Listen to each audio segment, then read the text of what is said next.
வணக்கம், நான் டாக்டர் சுச்சீந்திரா, குழந்தையின்மைக்கான சிறப்பு நிபுணர், மிலன் மருத்துவமனை, பெங்களூரு. குழந்தையின்மைக்கான காரணங்களை கண்டறிய என்னென்ன பரிசோதனைகள் தேவைப்படும் என்பதை பற்றி பார்க்கலாம். உலகளவில் 8 to 12% தம்பதியருக்கு குழந்தையின்மை பிரச்சனை உள்ளது. இதுல பாத்தீங்கன்னா 30% பெண்களுக்கான காரணங்கள்னாலையும் 30% ஆண்களுக்கான காரணங்கள்னாலையும் 30% ஆண் பெண் 2 பேருக்கும் உள்ள காரணங்களாலும் கருத்தரிக்காமல் இருக்கலாம்.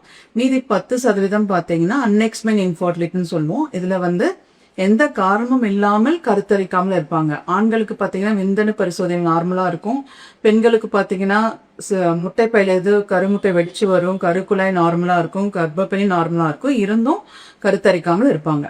பொதுவாக 35 வயதுக்கு உட்பட்டவர்கள் 1 வருடமும் 35 வயது மேல் உள்ளவர்கள் 6 மாதமும் என்றும் கருத்தரிக்கவில்லை என்றால் உங்கள் மருத்துவரை அணுக வேண்டும்.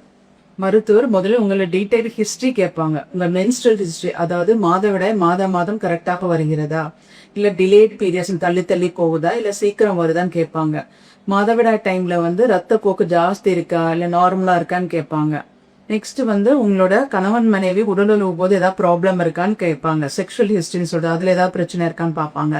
அப்புறம் மெடிக்கல் ஹிஸ்டரி, உங்களுக்கு ஏதாவது சுகர் பிரச்சனை, பிபி ப்ராப்ளம், தைராய்டு பிரச்சனை, வேற ஏதாவது வலிப்பு, அந்த மாதிரி பிரச்சனைகள் ஏதாவது இருக்கா, அதுக்கு ஏதாவது மாத்திரைகள் சாப்பிடுவீங்களான்னு கேட்பாங்க. மேலும் ஏதாவது அறுவை சிகிச்சை உங்களுக்கு ஏதாவது நடந்திருக்கான்னு கேட்பாங்க. உங்க கர்ப்பப்பையில ஏதாவது கட்டிகள் ஏதாவது எடுத்திருக்காங்களா, இல்ல உங்க சினை முட்டை பையில ஓவரீஸ்ல ஏதாவது சிஸ்ட்ன்னு சொல்றது, ரத்த கட்டி ஏதாவது ரிமூவ் பண்ணியிருக்காங்களான்னு ஹிஸ்டரி கேட்பாங்க.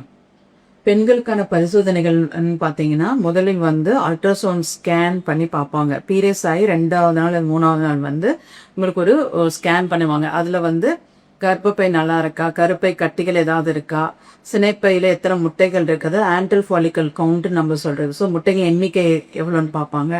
மேலும் ஏதாவது கட்டிகள், ரத்த கட்டின்னு சொல்றது, எண்டோசிஸ்ட் இல்லாத சிம்பிள் சிஸ்ட்ன்னு சொல்லுவாங்க, வெறும் நீர் போத்துட்டு கட்டிகள் ஏதாவது இருக்கான்னு பார்ப்பாங்க.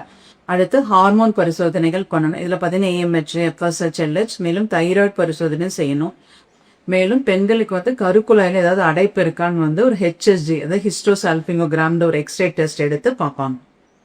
ஆண்களுக்கான பரிசோதனைகள்னு பாத்தீங்கன்னா அவங்களுக்கு சிமன் அனாலிசிஸ், அதாவது விந்தணு பரிசோதனை செய்யணும். அதுல விந்துக்கள் எண்ணிக்கை, விந்துக்கள் இயக்கம், மோட்டிலிட்டி, விந்தின் வடிவம், மார்பாலஜி இதெல்லாம் செக் பண்ணி பார்ப்பாங்க.